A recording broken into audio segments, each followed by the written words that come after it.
আপনার সামনে শরবত, আপনার সামনে লেবুর ঠান্ডা পানির শরবত।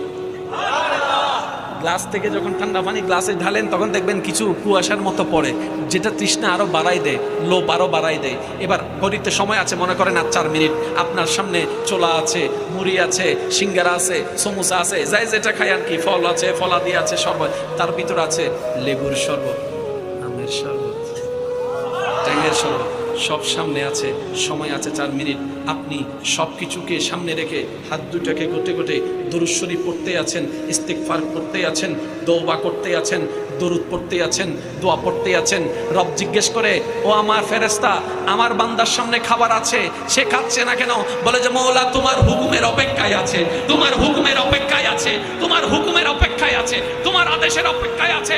রব বলে যে তার পেটে খিদা, সামনে খাবার, খাচ্ছে না কেন? বলে যে মওলা তোমার খুশি করার জন্য, তার হাতে শক্তি থাকা সত্ত্বেও সে তরমুজকে